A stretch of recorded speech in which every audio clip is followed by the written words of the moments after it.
So I will rest within the measure you decree. I trust in you, complete what you began in me. All glory to the Complete what you began in me. Gratitude. Devotional series. Episode 16. All glory to the God who brings all things to their end, whose perfect will completes the work your hands began. So I will rest within the measure you decree. I trust in you, complete what you began in me. Here is the third and last of the song's great choruses, and it is worth seeing what the three have done together. The first movement closed in surrender. I lay before you all I'm meant to be. The second closed in rest. I rest within the order you have planned. And now the third does two things at once.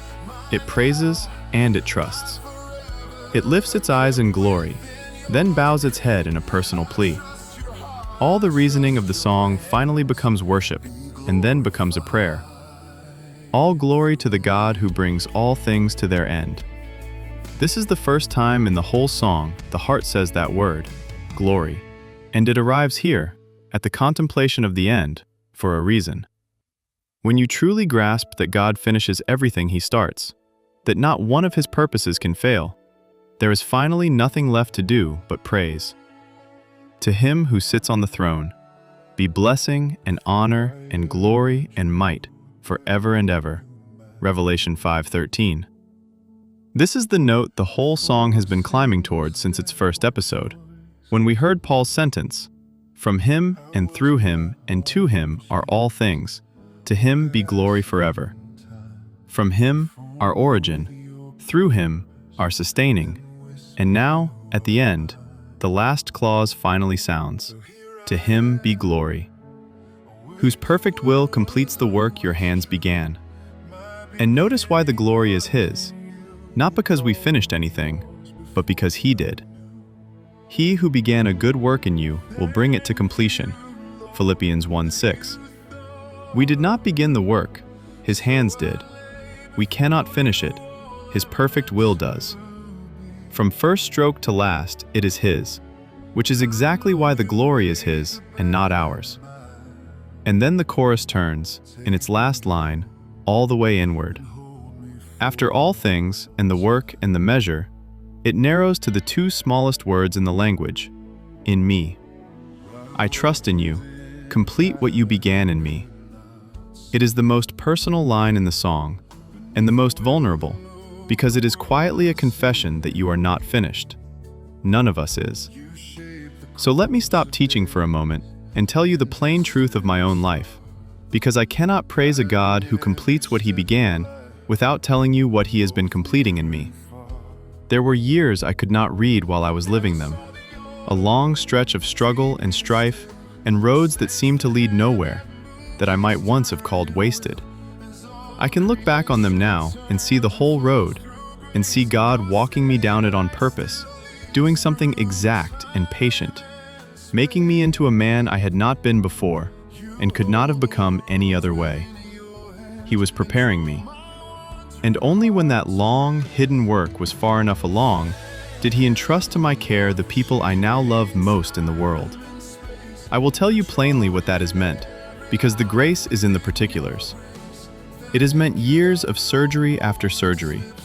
It has meant health needs, mental and physical both, that have to be carried every single day and do not let up.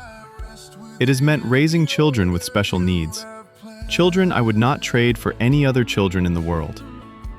These are the kinds of things no one ever hopes for.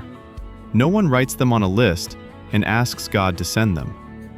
And then they become your life anyway.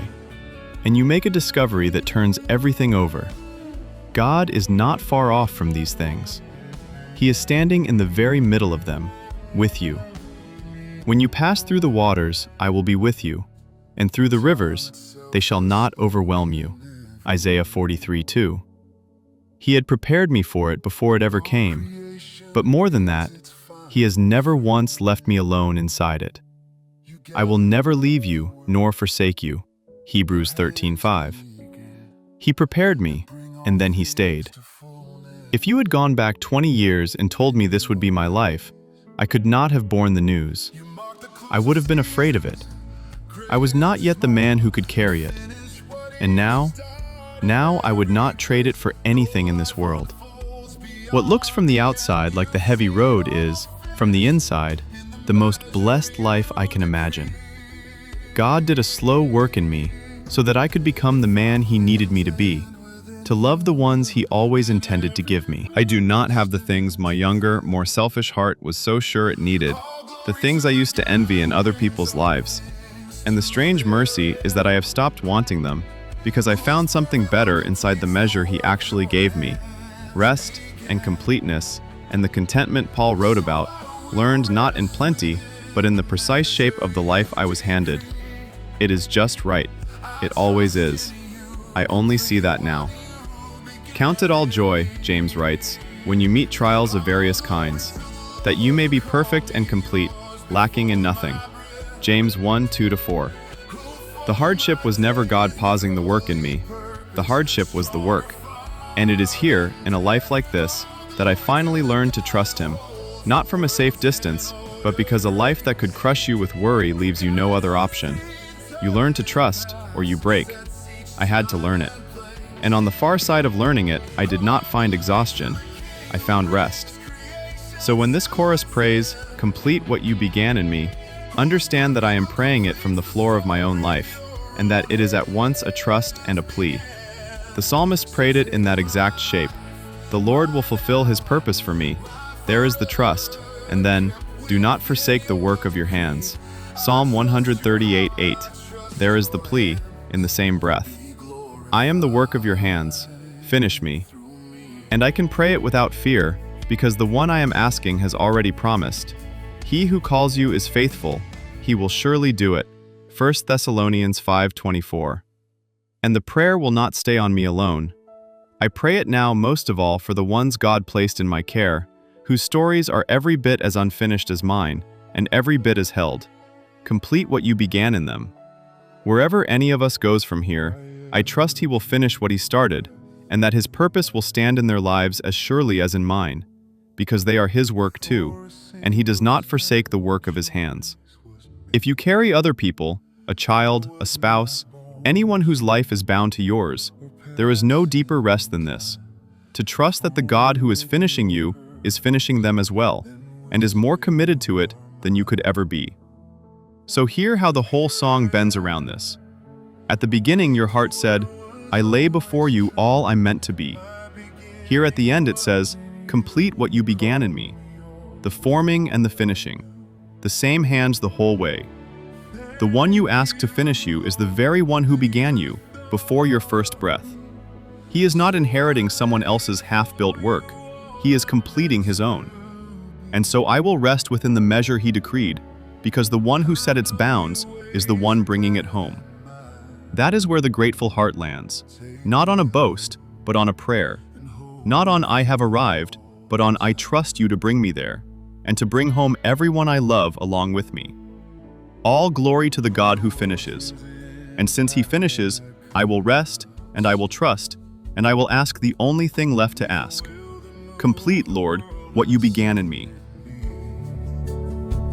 You shape the course of days and distant stars, guiding every step of life, both near